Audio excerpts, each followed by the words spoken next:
За жал, продолжува атакот кон пратениците на ВМРО ДПМН. Осми пат поред се бара одземање на имунитет на пратеникот ВМРО ДПМН. Зошто се прави тоа е многу јасно.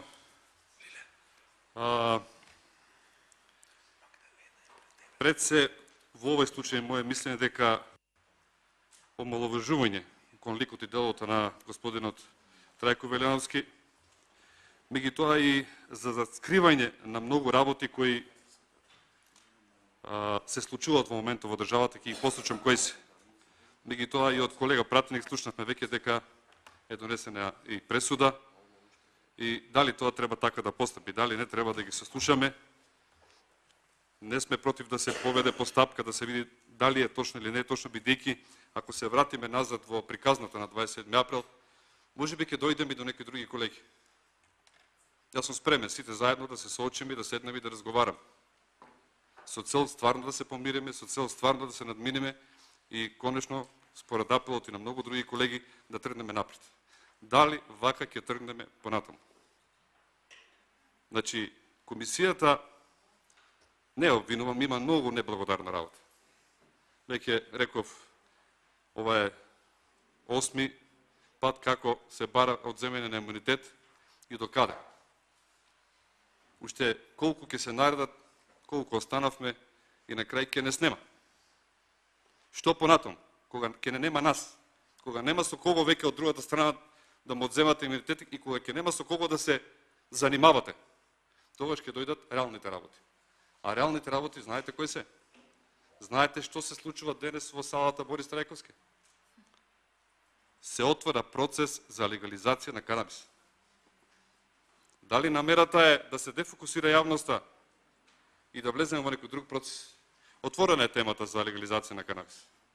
Имаме моменти кога дел од граѓанството си бара слободно да бидат уживатели. Дел од граѓанството не бара. Сега во овој момент, кога ние разговараме за одземање на имунитет, од другата страна веќе слушнав еуфорични, избрани лица и здруженија кои си даваат поддршка, бидејќи голем дел од реалните здруженија, реалното граѓанство се плаши да се спротивстави. Искрено да ви кажам, алал да ви направивте таква атмосфера во општеството, луѓето се плашат да разговарат.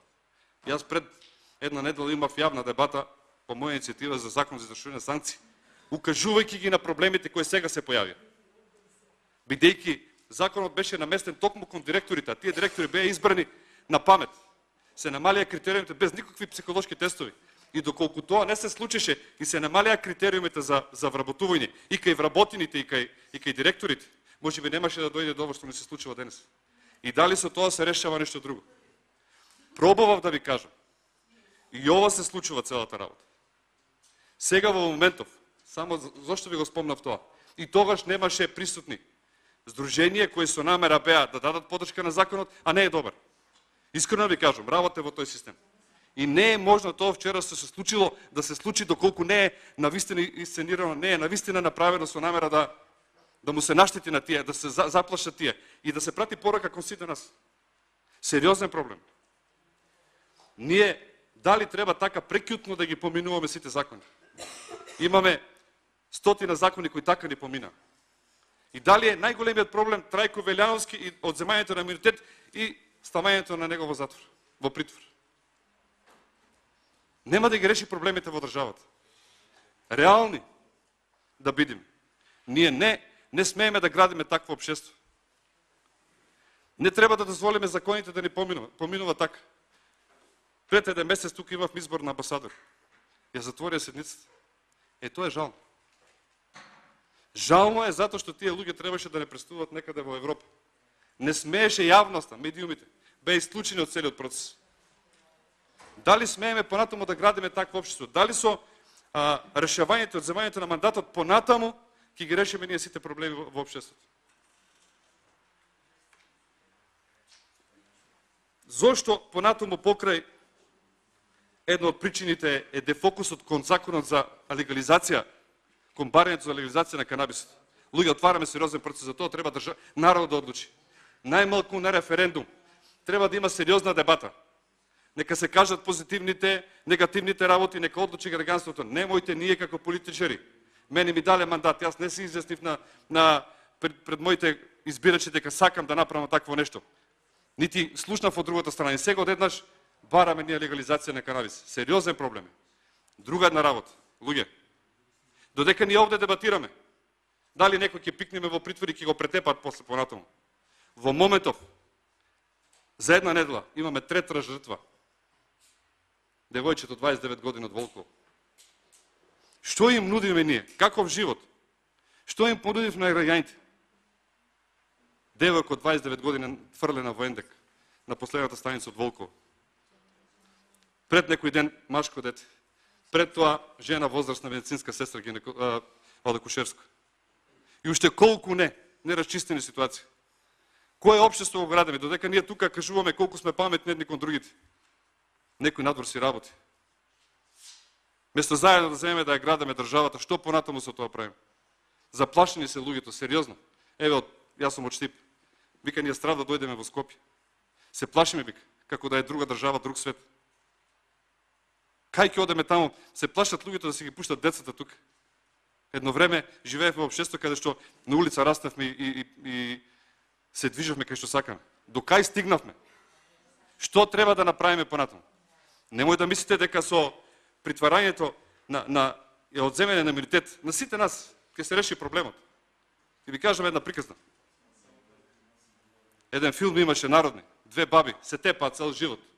Стани утрото едната колнија, па другата колнија. Додека не почина другата. Ја бараше 2-3 дена, кога отиде виде дека е починат. За 3 дена умре и таа.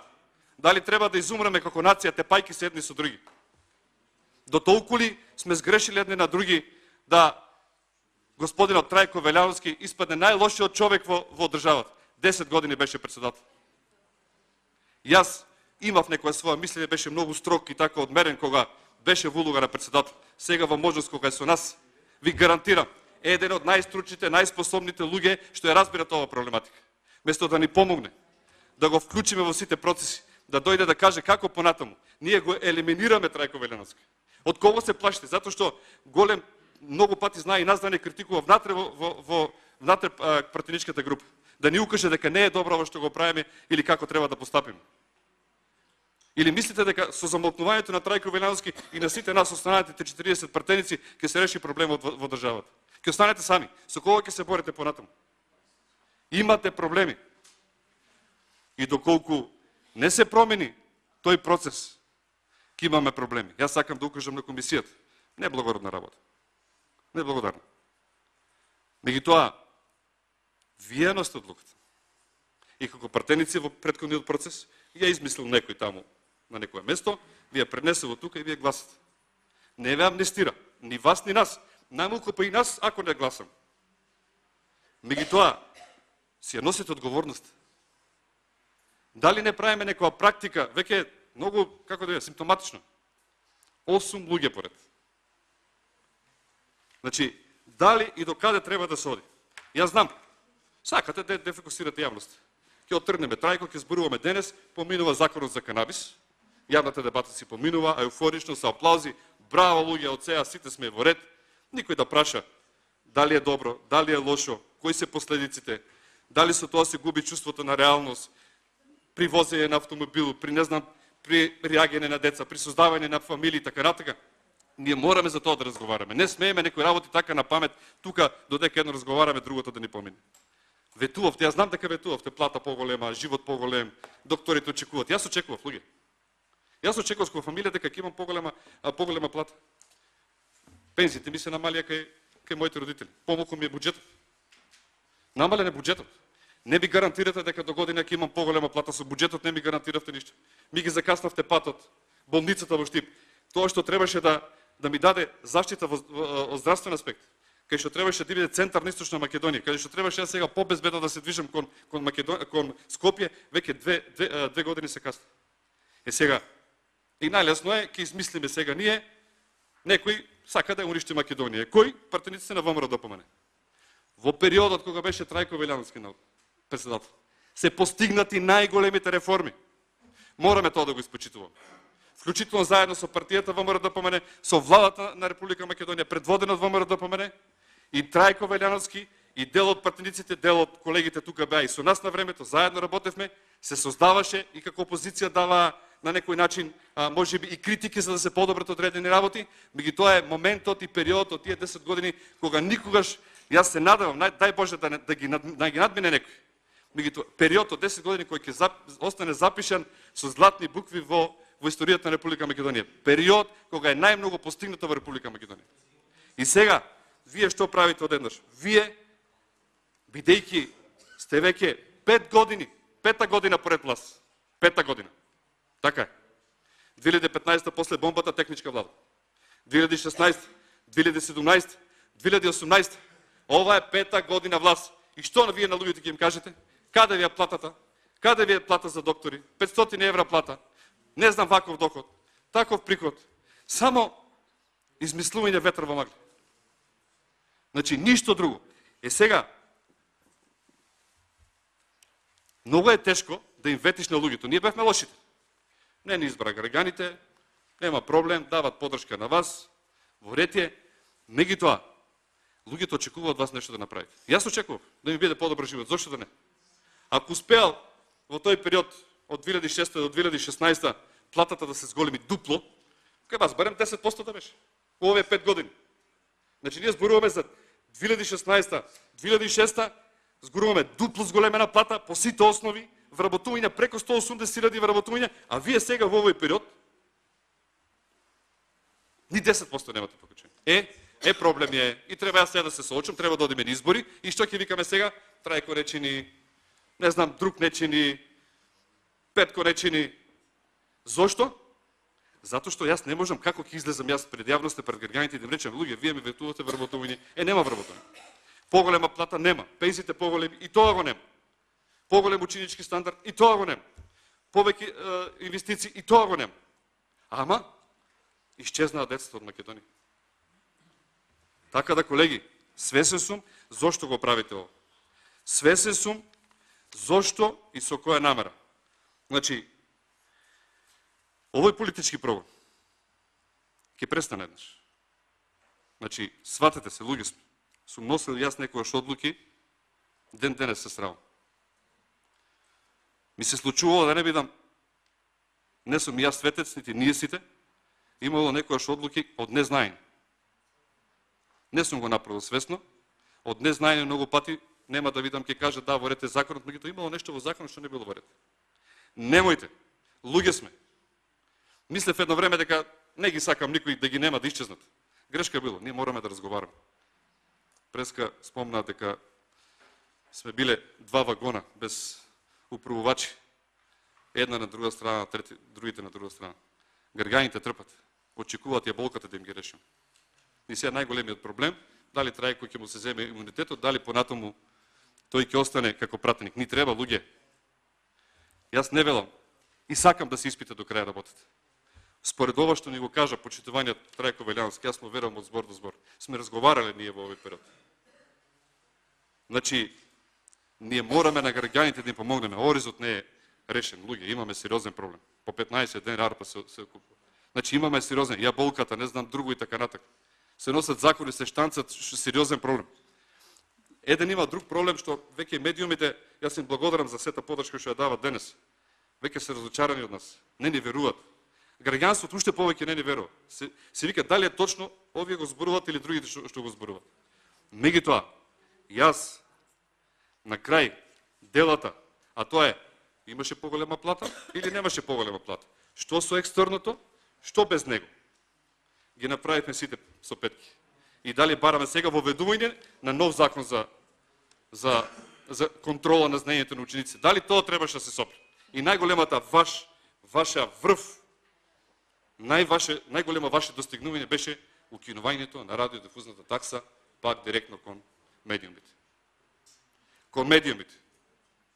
Баравте чесен, транспарентен. Ни од транспарентност, ни од демократија, ништо не видов. Мене ми е тотално жал за граѓаните. И мислам дека ние колку побрзо се тука само распуштиме и да не нема да дојдат некои нови луѓе, некои нови лица, некоја нова младост, кој на некој начин ќе даде нова енергија, мислам дека вака ништо не правиме. Доколку мислиме дека секогаш Трајко Велјановски е виновникот за проблемите затоа што немаме поголема плата, така ќе биде. И ова што се случи вчера на почитуваните министри е дно во општеството. Да се пуштат луѓе, јас сум бил директор. Како може така да се пушти? Се знае кој со кој во која келија. Се знае кога оди на шетање. Не може свесно се пуштени тие да бидат истепани таму. Што сакате со тоа да покажете? Дали сакате нас да не заплашите? Оттепете еднаш, ќе се умре и готово крај.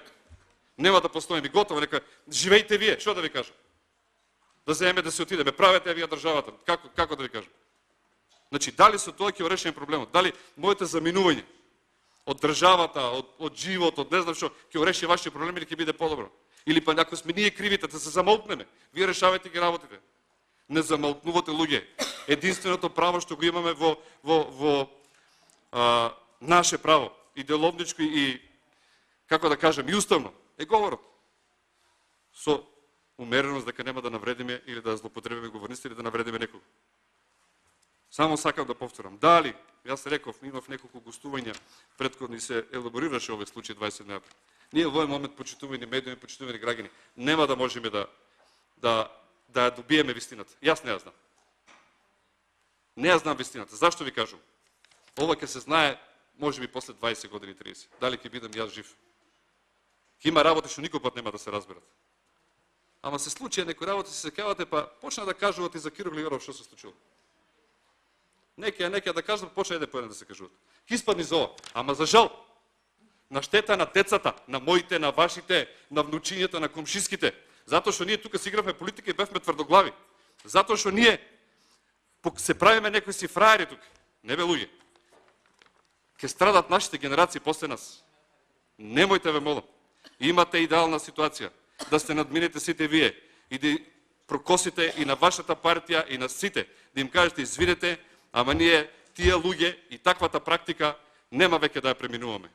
Нека си биде тој, нека се тера процесот, нема против, сакаме да се испита целата ситуација заради него, затоа што е еден од луѓето што најмногу знае, најмногу дал. Не може заради две пораки, ви се молам, почитувани колеги. Две пораки. Затоа што го информирал, сите го знаевме тоа. Сите знаевме дека секој ден се очекуваше нешто што не знаеме. И дека имаше најаве дека во Ману, на скалите, некаде на зелена трева ќе се направи собрание. И дали такво собрание му требаше на Република Македонија? Уште една порака на која не е одговорена и за тие две пораки. Луѓе, не знам колку се пораки пратви таа вечер. Не знам колку се пораки каде стигна. И не знам дали некаде се водат и дали некој мене ме следи што сум кажал. Знаете колку е воерски, колку перверзно да ме следи некој се што сум кажал цело време, луѓе. Сериозен проблем е. До кога ќе одеме така? Затоа што некој кажал, па некој го открил, па некој се скарал или пропцувал жената дома. И тој е неморален лик. Сите во некој момент си кажуваме по нешто дома, во општеството ќе најдеме на шега, ќе си кажеме дали тоа ме прави по-лош или по-добар. И дали со тоа треба да биде злоупотреба. И дали сега заради две СМС пораки на господин Трајко Велјановски треба да му го одземеме имунитетот. Па крај нема. Ја не знам дали таа вечер на кој се праќав пораки, не се сеќавам. И што може се мене да ми се случи? И зошто сега во овој момент? Луѓе имаме сериозен проблем. Секој ден исчезнуваат луѓе. Имаме тепани луѓе, лица, независно дали се функционери по затворите. Значи, страшна работа е. Во моментов имаме закон за извршување санкции кој тотално него помага да се подобри тој процес. Значи, ве молам, да се занимаваме со некои реални проблеми. Иде новата сезона земеделска. Луѓето имаат проблем. Не продадени се оризот, јаболката, сето е така старото. Сточарите ги губиме. Храна ќе немаме. Вода гледате дека се помалку имаме. А ние се занимаваме дали Трајко треба да му се одземе имунитетот или ќе си живлява некој над него, па ќе опратиме во притвор и ќе му се законуваме таму. Луѓе, разберете ве молам. Не смееме да дозволиме да градиме такво општество. Не барам да се амнестира некој. Не барам да му простиме на некој. Треба некои работи да се расчистат. Меѓутоа, како и на кој начин? Нека да бидам погрешно сватен. И кога Исус Христос ја нападнале Магдалена со камење фрлеле, аналогно на камен. Што го видов каменот ми текна така, да ви кажам приказната, пред 2000 години. Почнале да фрлат со камења и тој рекол, фрлете ако вие не сте грешни. Ако еден од вас барем не е грешен, фрлете еден камен. Се повлекле сите, затоа што сите во себе си чувствуваме по некоја вина. Ниту јас сум најчист, нити друг. Не, бидејќи каменот го видов, не е лично кон вас. Сосем друга приказа за Исус Христос е. Знам, вие комунистите не ги разбирате тие работи, ама во однос на тоа да ве потсетам како една приказка да ве интересира. Значи, ако што сака да каже нарачателот? Удри го тој, мани го тој, ама ако си чист, јас не сум чист. И не можам да манам против никого од вас. Не сум чист. Имам грешки, намерни или ненамерни, некојаш застанував за некоја опција, давав некои идеи и така натаму, можеби со ова правам грешка. Не знаеш, Божјата волја или Божјите промисли се различни. Дали јас со ова правам грешка сега денес? Дали злоупотребувам или не злоупотребувам? Сакам да ви кажам, никој не е најчист, нема да му простиме, меѓутоа луѓе. Имавме амнестија. Ај вака да се сетиме само една работа да ви кажам. Дозволете. Вака. Имаме пресуди за тој случај. Така.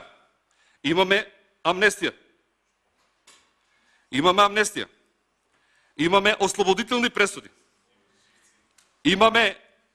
Очекуваме нови пресуди. А сега дополнително имаме пета ситуација, имаме пак обвинение. Се кажете ми, дали овој процес го завршивме? Дали пораките на вашиот лидер се во ред за помирување и за простување за амнестија?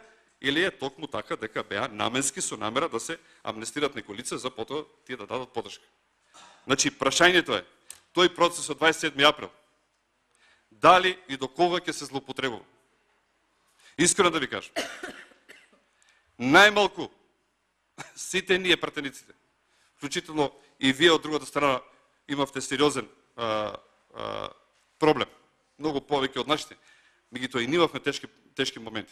Тоа што се случува, јас не знаев каде сум во тој момент. А најмалку, бидејќи сум разговарал многу често и со председателот. И тој и многу други. Некоја работа која излезе надвор од контрола.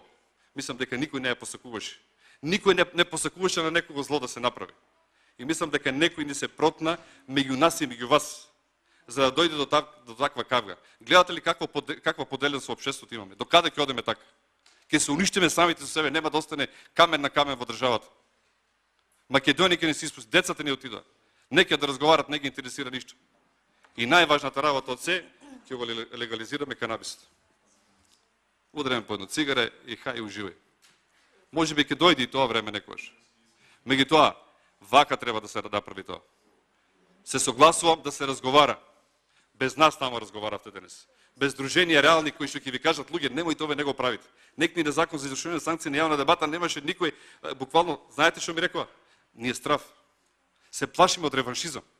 Се плашиме дека ќе бидеме затворени. Затоа не идеме да дебатираме, луѓе. Шампиони сте. Ја умртвите државата. Дадовте таква сила, што луѓето се плашат да зборуват, на медиуми не излегуват. Браво, секоја чест. Ова не било ни 49-та не било. Како понатаму ќе го правите тоа? Ама една работа да знаете. Народот молчи. Народот молчи. Кога молчи народот, нешто се мисли. Се мисли и ќе биде сериозен проблем. Немојте, тука сме дојдени луѓе. Јас сум горд. Гласав еднаш за почеток на изградба на болницата во Штип, за патот, за универзитетот, за многу работи, за субвенции, за плати. Така сака да зборуват луѓето. Не да речат ти направи закони кои ќе уништат државата. Ќе правиме закони кои ќе измислуваме топла вода на веќе нешто направено. Зошто се враќаме назад и назад и назад и назад со нови закони? Едно што направивме не чини од ново. Во моментов се 10 закони во процедура нови, луѓе. Закон за извршување на санкции, наследевме југославенски кој беше многу добар, македонски 30 години, и се е нов. Закон за тутун нов. Абе со тутун пораснавме, луѓе. Јас предлагам споменик да изградиме на тутунарите. Споменик на центарот на Скопје. Тутунар, лист. Затоа што, ке завршам, затоа што тие луѓе ја градеа Македонија. И сега му носите нов закон. Законот е страшен. Катастрофа е. Ќе сватат луѓето дека колку лошо ќе биде по нив. И тој живот што го очекува, таа поддршка нема да ја добијат. Почитувани, јас би сакал да ве замолам уште еднаш, вас колегите од коалицијата на СДСМ, бидејќи не сте сите од Социјалдемократски сојуз, тука имаме и тројца кои не се од друга етничка заедница се, треба да размислуваме човечки, хумано. Нема да ви се лутам каква е одлука да донесете. Нема зошто да ви се лутам. Ама одговорноста и обврската е ваша. Размислете. Дали правите добро со ова, дали сакате да помогнете на нас или не сакате. Реваншизмите не одат никаде до крај. Луѓето се многу разочарени и многу плашени. Ово што им го правите сега. Јас не викам дека треба да се враќа, никој пат не би посакал. Никој пат. Да не го почувствувате, оно што го чувствуваме ние сега како колеги, предпоставувам, не можам да се најдам во кожата на Трајко Велјански, што се тој чувствува за сета работа. Меѓутоа не би сакал, колеги, да ви се случи ова, да некој пат да се отворат процеси, да речеме, чекај па, дали треба да имаме уште една лустрација. И кога имаше лустрација, знаете како мислев? Катастрофа, не ми се свига ова работа. Не знаев у суштина што се случило. Сега знаете што мислам? Дали има потреба друга лустрација во некое друго време? Да видиме за сите злодела што сте направени на Македонија за овој период. Дали треба да отвараме уште лустрација? Дали треба да се враќаме кон минатото и сеништата на минатото или додеме напред? Да речеме, луѓе, овие наши граѓани им треба работа, им треба реално 500 евра плата, им треба квалитетно образование, им треба здравствена заштита. Луѓе, ако не се обединиме, сите заедно нема да успееме. Во правец на тоа, јас ве замолувам, уште еднаш, ве замолувам, внимавајте замолнички во однос на вашите одлуки, бидејќи проблемите во Македонија нема да ги решиме со тоа што ќе ги затвориме сите пратеници на ВМРО ДПМН. Ние половината пратеници сите пратеници на ВМРО ДПМН сме половина Македонија. Половина од граѓанството стои на нашата страна. Не е Трајче. За Трајче стои преку 10.000 луѓе кои гласали му дале поддршка. И на сите нас што сме тука низ цела Македонија. Значи, праќате порака, не само што мене или колегата сакате да го затворите, ги затварате сите нив, ги затварате устите. Не смееме така да направиме. Ако велевте дека сме грешка за некои работи, не гледам дека нешто добро правите во тој процес. Да не се повторува. Уште еднаш ќе ве замолам. Немојте однапред да донесувате суд и одлуки, да дадеме простор на судството, на обвинителството да се истражи работата. Овие обвиненија, зошто не се прифатливи? И зошто после 2-3 години се случува целиот процес? Зошто претходно не е направено? Е многу јасно. Молчите, знам дека ќе молчите, меѓутоа останува голем проблем понатаму во општеството, бидејќи во овој момент ние ќе страдаме и како пратеници и како дел од граѓанството, меѓутоа индиректно со тоа си правите лошо на вас и на вашите фамилии. Уште еднаш, благодарам за можност председателот што ми дозволи малку повеќе да зборувам. Се надевам дека моите зборови ќе ги имате во предвид. Ве замолувам во интерес на сите нас, не бараме да се амнестира некој, да му се прости на некој, меѓутоа да има простор да се остави, да делува и да работи, бидејќи овие луѓе, како ги тргате, ослабнува парламентот, ослабнува институциите. Не можете закон да донесете, нели бараме сеопфатно учество. Сега сме во процес на влез во НАТО и преговори за Унија, за Европска унија, а ние што правиме со тоа? Ги тргаме. Со кого вие ќе го правите? Сами ќе го правите тоа? Така да во интересот е тоа, овој човек кој 10 години беше и даваше сировни резултати, знае многу, може да ви помогне. Искористете го. Благодарам.